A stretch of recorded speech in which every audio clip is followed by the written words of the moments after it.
So I am back from my road trip down to near Liverpool to go and stay at Brook House with Ollie Harrison. He was so kind to give over his house so that we could all go and stay and do this AHDB live streaming event.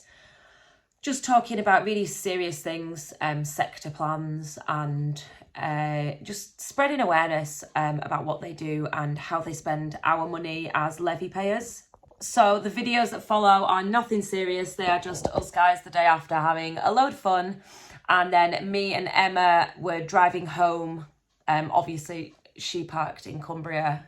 She came from Scotland, parked in Cumbria, and we went to Liverpool. So on the drive back, we had a recap, a bit of a brainstorming session in the car, and expanded on a few points that we feel we didn't get a chance to get across in the meeting. So this is, yeah, a different video for tonight, really different. And I've never really had to give anything a prologue before, but here we are, the prologue to my video. Enjoy. Just before I go, Ollie Harrison is auctioning off Tom Pemberton's autobiography that we have all signed, and he's trying to raise some money for the Space Centre at Preston, which is a charitable soft play area for children with different disabilities. So it is an amazing cause. If you have a spare £1,000, which is what the book is up to already, please feel free to bump the bids up a little bit, or if not, just share it with your friends and, you know, get the message out.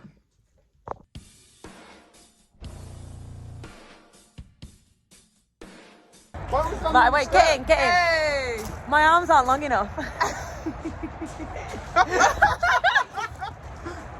looking at Emma's ass. No, sorry, we're looking at the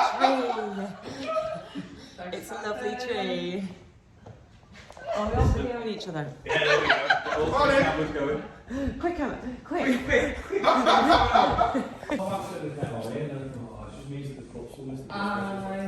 No. I think it's rock cups as well. OMG.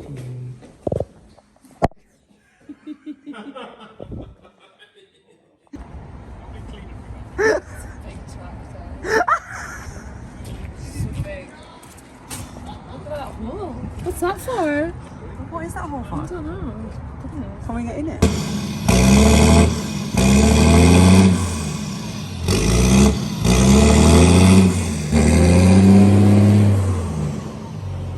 There goes an acre of the Amazon rainforest.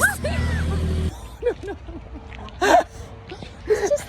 It's like one of those monster trucks, you know, that they have in the displays. It just...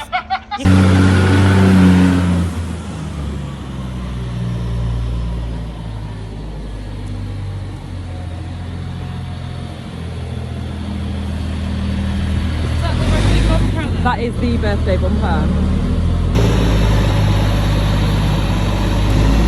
Joe is loving life. Real, keep it real. Oh, this is a reveal. Is it? What is it? Nina! Oh, cool. Oh, that's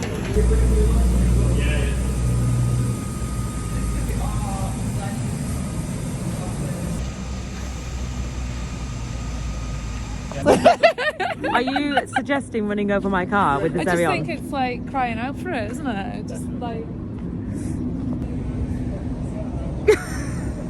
Sorry? It's like the biggest one I've ever seen. And it's bent. Obscene. It's bent. Wow. Like that. No, it isn't meant to look like that. Look. What's happened to this? Wait, it hit a manhole. A what? A manhole. Like that does not look... Like, I'm not no expert on combines, but I'm pretty sure it shouldn't look like that. No. It's very wave-like. Does anybody know that these are plastic? I never knew. It looks like this floor. Oh, walking floor. Ooh. That is what I need. This is what you need in your life. Business. Emma raiding the merch drawer, nicking hats. get a pink one, then Ewan won't steal it. Yeah. About what happened last night. Nothing like that happened. Me and Emma on a road trip. We are currently going past Leyland, Preston. That's where we are at the minute. There's a farmer.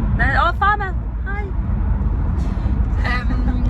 Yeah, so last night we were at the, like a round table sort of thing with AHDB. Agriculture, Horticulture Development Board. Yeah. But like we kept saying ADHD. And once it gets in your head, you're like,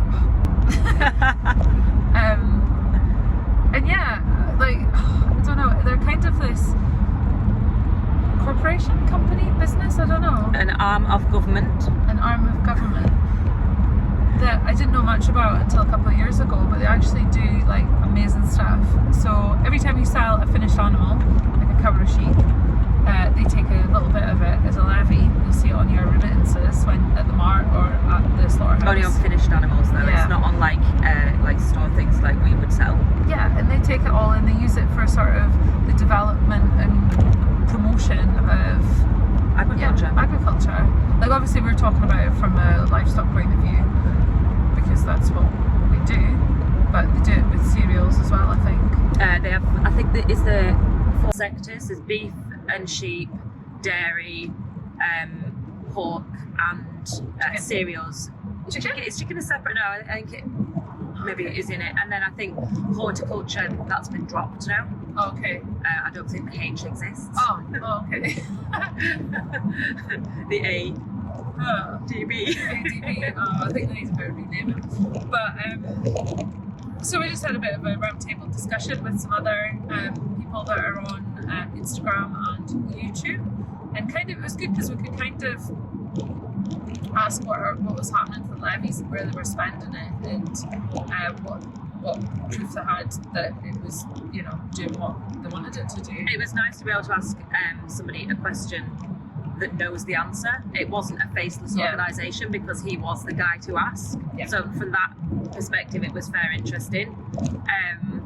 I'm not sure how well, like we all said afterwards, we had a lot to contribute, but we couldn't like all fit on the camera at the same time because there's so many of us. So I think that was hard work. Yeah. Sort of like a giant loose women panel. Yeah.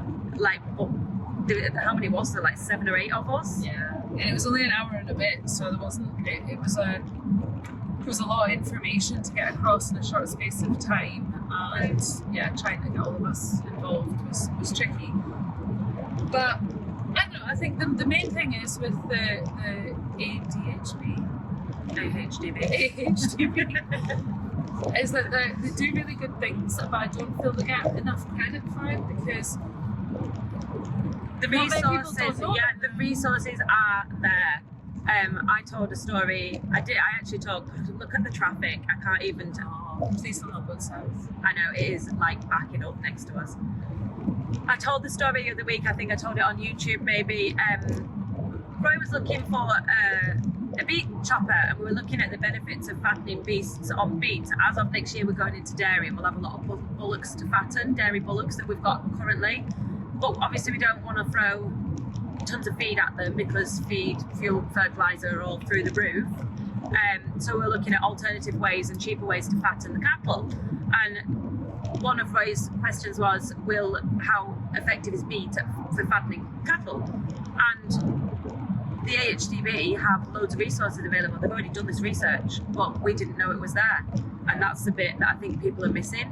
There's so much there available, but we're not accessing it, and I think that's the reason why I'm going. That's the reason why I'm going to further their message, because they have got a good one. It's definitely worth checking out the website. There's loads of stuff on there. And I found out last night that they invented pulled pork. They invented it. Yeah, they invented it. It was their idea. It was their recipe that they put out there, and now it's like global, isn't it? Pulled pork is everywhere. That's amazing. Yeah, I know. And like stuff like that. I had no idea, but that's obviously done a lot for the pork industry, and it's just like quietly just gone into the industry, and you know, and now it's getting used. A lot of what they do as well, marketing wise, you don't see. So the We Balanced campaign, you may have seen it below. I know it's in. To keep right. You can turn that on. I know it's in Co-op, and it just says there's a blue label that says We Balanced, and I know it was on television a couple of times. that's one of their initiatives, but obviously it doesn't say it. I think it does say it in probably tiny letters at the bottom, but you don't realise at the time visually that it's them. I think the main thing is like want people to know more that it's out there, and there's a lot out there on their website, so go and have a look. Yeah, and then they're talking about things like the new sector plans and how they're spending money. To be honest, that's not the bit that I'm as much interested in. I don't know if I can say that. Yeah. I'm more interested in the resources that are already available to farmers. So last night's meeting was more steered towards like justifying the levy and very much defending the good work that they're doing, whereas I was more, I wanted to say to the farmers out there, please keep right and continue to follow. Do you not know your way home? I wouldn't mind, I'm just on the M6, it's not, I don't know how to turn it off, my phone's in the way. She's just going to keep speaking to us, I'm really sorry. I wanted to maybe get across to people why we were doing it, which is basically reach, that was it. And like we were talking about the spread of viruses and stuff, and you know, when COVID was on, there was the diagrams of people, you know, touching each other, and then the spread of the virus. That's what they tried to do with their message, but that wasn't maybe put across early enough in the meeting for people to realise what the meeting was actually for. They just want a bigger platform because they're unsure, I think, of, or don't have maybe the right platform But to get the message out there. So really we have boring anyway, isn't it? So yeah. Like there's lots of webinars on intellectual topics with vets and things, but they're like an hour and a half long. And I think when you've been in the world of social media, like I enjoy or have enjoyed TikTok, and you've got 7 seconds. You don't have an hour and a half of somebody's time. Snappy, isn't it? Very snappy. So I think that's probably where they're trying to utilise our reach. Yeah, definitely. But yeah, it was good, but I think we all have a lot more to say on the subject. Yeah. We can't fit it into an hour, can you? No, I think that was it, but I think it was a lot said. So potentially we're going to go and do maybe a couple more next year, and just see how it goes, and see how AHDB really should rename themselves. They really should. How well it's received and whether our platforms have given them any help. Yes. I think it was good for people to be able to interact, especially on the live. Yeah. So yeah, while it might have looked a little bit messy us playing on our phones, we were actually receiving questions, and I got a fair few on YouTube from people that I've spoken to previously asking sensible questions. So they were interacting with the meeting, which was quite nice. But they were actually getting, it wasn't just a faceless, you know, a survey or something, or a leaflet that came through the post. The guy was sat there answering questions, which I found quite good. Yeah. It was alright, wasn't it? Yeah, I felt I got like questions answered that I was curious about. So like, obviously we're in Scotland, so I discovered that although we pay a levy, it doesn't go to the AHDB. It goes to QMS. Quality Meat Scotland, who do the equivalent of the red tractor, so it's a bit different. And also Wales, they also have their own body.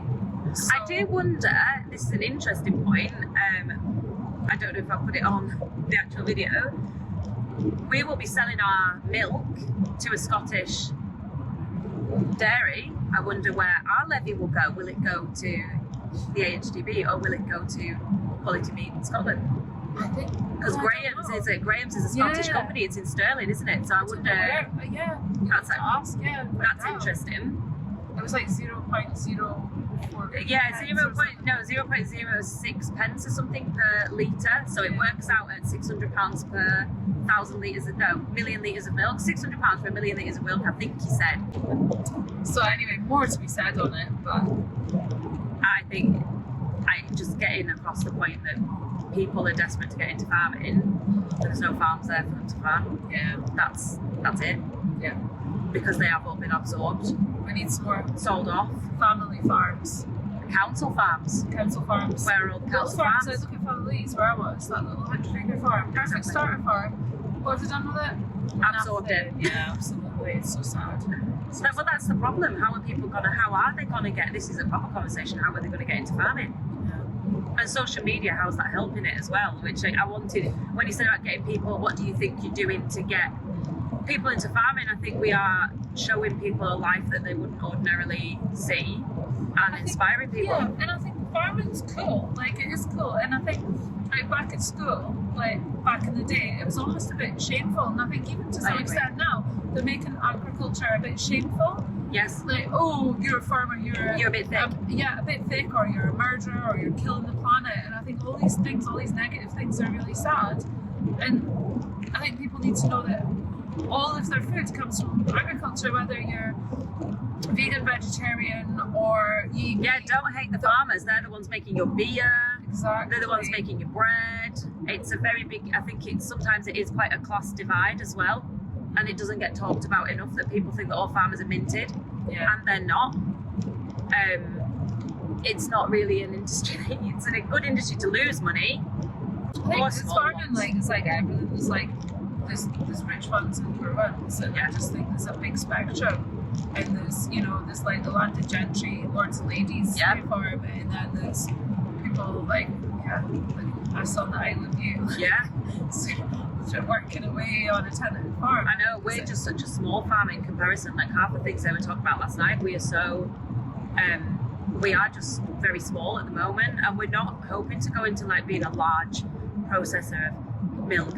We're only going for 120 jerseys. That is, really is quite a small number, but it's manageable for me and Roy, and that we only want to be a small family farm. We don't want to be a huge outfit with loads of staff and loads of overheads. Yeah, and I think it's important that we keep the family farms because people want to eat food from farms and not just factories and massive, units or greenhouses or, monocultures of meat. Definitely.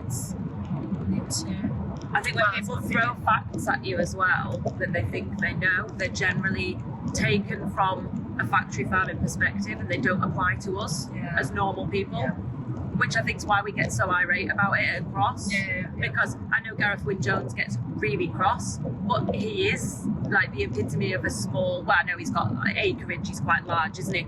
But like he's a small family farm, he's a hill farmer, and he gets really cross when the statistics that are thrown at him by people are from, massive factory farms down south somewhere. Yeah, or it's not comparable. I think we always get compared to American feedlots, and I'm like, that is not comparable to what we do. Not at all. And also, like, the percentage of land in the UK that is not able to be used for arable, it's not productive it's at all. Only useful for grass. Yeah, grass. That is it, and grazing cattle and converting that grass into edible protein. Yeah. I mean, which it wouldn't be able to be used for anything else. If farmers can't use it for growing corn, they do because it's more lucrative crop. It really is. Yeah, definitely. I've gone out there now and done the whole I gave the sheep scab. I messed up. Wow, did I mess up? I can't even tell you how much trouble I was in. But I think it's honest with people and showing them it's all right to have completely effed up. Everyone does it. Yeah, everyone does it. Like, or when, like, I don't think the ball's working. Yeah. Like, one of them, when we're questioning how many empty cows there are because there's a couple bulling in the shed. I'm not going to hide that from people because I think it's important for them to realise that their experiences are the same as ours. Yeah.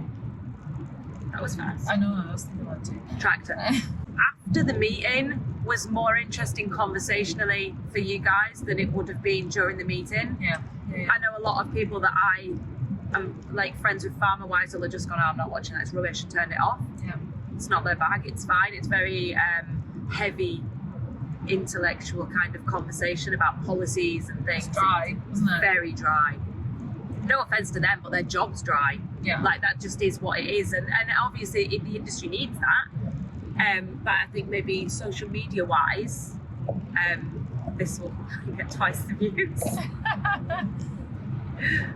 It's hard to try and convey that sort of dry content and like a kind of a particularly dull message and make it, but it's important. It's really important and it's useful.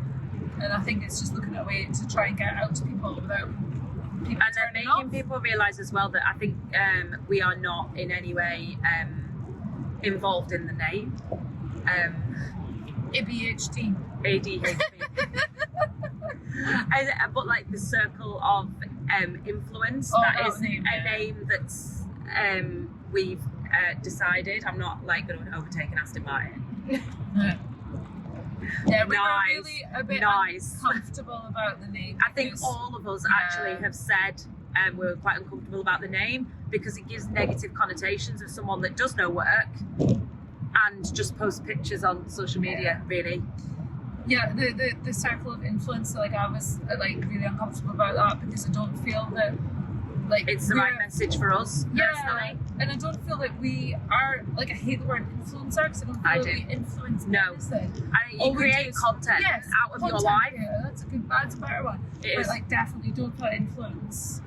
God, I couldn't influence my children, never mind other people. It's not nice, is it? And I think someone classed an influencer means that they can like change how other people do it, and I don't think that's not what it's about. Somebody had sent me a message, like obviously I can talk about it on my own channel. Someone had sent me a message saying what gives you the right to lecture other people, and I think they missed the point entirely of the meeting. But that was because of the name. I think that was, you know, the fallout from the name. Yes, definitely. I think it was as well. I think if it was just a bunch of farmers in a room from different sectors, there would be no criticism of, you know, what gives you the right to be the chosen one. Yeah. But I think they're almost setting out going, these guys are going to influence you guys, so watch it. And that was not what it was about. No, they basically want to use our reach. That's it. And it's a clever strategy, and everyone seems to be doing it.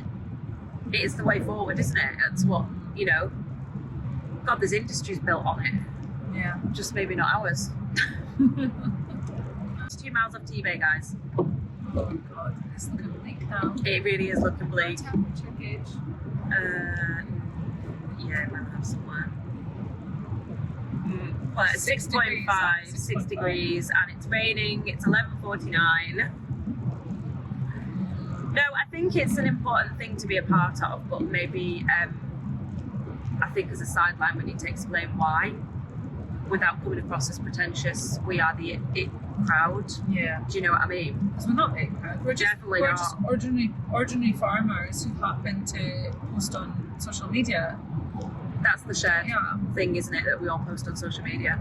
I think the word influencer now is giving negative connotations of somebody that rings you up and says, I'm an influencer, can I have a free table at your restaurant and I'll promote it on my Instagram. That's what it's about, and there is no paid promotions going on here. Yeah. No paid promotions. But we did get some free hats. Yeah, we got Joe Steele's hat and we got an Ollie Blogs hoodie. But they're in the booth, so I can't show you those. No. Frank Buckle, woo! We should like video livestock carriers going down the motorway. It's the wave. Beep, beep. Do you find like people recognise you more in like your own area, or are they just not bothered? I think on the island nobody ever says anything to us. I think like. And do you think they watch it? I think they've watched it, but I think they understand. Like obviously we're living in this like tiny community, and even if I had been on TV, I think they would know who we were because it's like tiny. Well, they know that you're not like anything that's portrayed on television as well, don't they? So they know that you're just a normal person. Yeah, we never get anyone come up to us on the island ever, like never, unless maybe it's a tourist or something. But the times we've been approached, well, I tell you, the best time was the Highland Show because we'd had never been anywhere until then. And we met up at the Highland Show just for drinks afterwards, and ended up like manhandling people's Highland cows. Yeah, it was a great night, and because people were really they were fangirling you. Yeah. I guess. I think that's why we enjoyed this farming life because it was a more accurate portrayal of farming opposed to, for instance, the country fowl version. Which is more tailored to the general public, which I think is why it was probably such a hit with farmers. I don't know what the overall statistics were like for farming life.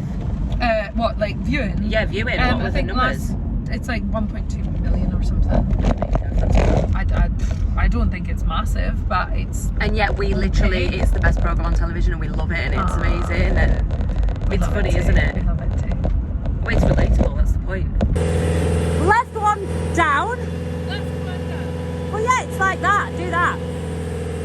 other one, right one, up or down, and that'll go like that. Right, and then to go forward, you push your hands forward, and then to turn.